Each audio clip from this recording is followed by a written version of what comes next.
Hey, so I want to talk a little bit today, very briefly, about this mental, emotional, physical loop that we are all going through all day, every day for the rest of our lives. This is an inevitable loop, but sometimes it can spiral out in ways that do not serve us. And I want to teach you very simply how important it is to come into the felt sense, the physical body, in order to stop this feedback loop from working in ways that do not serve us. And I'll give you a really mundane example that I'm sure most of us have experienced. Let's look at the example of being stuck in traffic. When we are stuck in traffic on the way to work, we may have a thought, a mental thought: I am stuck in traffic. Now, that thought sends a signal to the emotional body, and the emotional body has a response to it. That response may be frustration. Now, that frustration in the body manifests as a physical symptom. Let's say it's a tightening of the jaw or raising of the shoulders.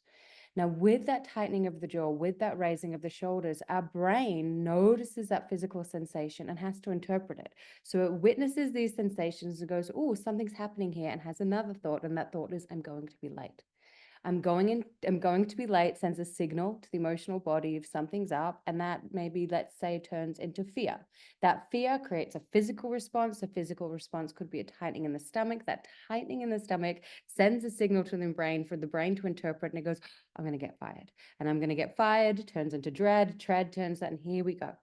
Here's this physical loop, this feedback loop, should I say, mental, emotional, physical.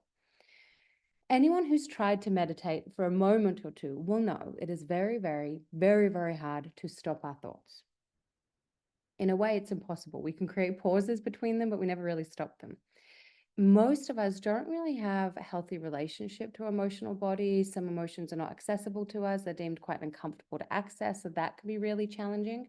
It is easier to stop this feedback loop by coming into the physical body, the present moment. We are less likely to judge the fact that our shoulders are up against our ear or that our breath is shallow. And as we come into this present moment via the felt sense, with that gentle, non-judgmental awareness of just noticing my shoulders are up against my ears, they may soften. And as we come into that moment, we pause that loop, that mental, emotional, physical feedback loop. And as we pause that loop, what that does is give us space between action and reaction. And this is where mindfulness comes in. We start to notice without judgment what's happening, even for a second. If we notice it, we create that space so that when we're stuck in traffic, and let's say somebody cuts us off, instead of honking the horn and winding down the window and flipping them the bird, we have an external behavioral difference of, I'm going to put my favorite song on anyway. I'm here anyway. I'm going to put my favorite song on and listen to a podcast. And after a while, that creates an internal experiential difference where we actually get to witness, we look at that person who cuts us off in traffic and we see their face and we see their stress, and internally we go, I recognize that, and maybe we let them through.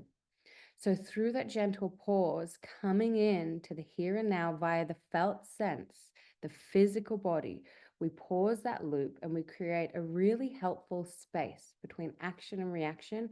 So we get more agency. We get to, over time, decide our responses. And this is the practice and the power of mindfulness. And I really believe the gateway into mindfulness, the easiest gateway into mindfulness, into the present moment, is via the felt sense. So this is a little clip that I offer in my corporate wellness dialogue or talk, Mindfulness and the Modern World. You can see all of the information on my website, samanthashakiraclarke.com/catalog. This is a little snippet of it, but as you can see, a couple little snippets can be really, really valuable tools to getting into the felt sense. I'm always here if you need any more information or if you have any questions. Otherwise, you can reach out to me at any point, and I'll be back with a couple more fun facts.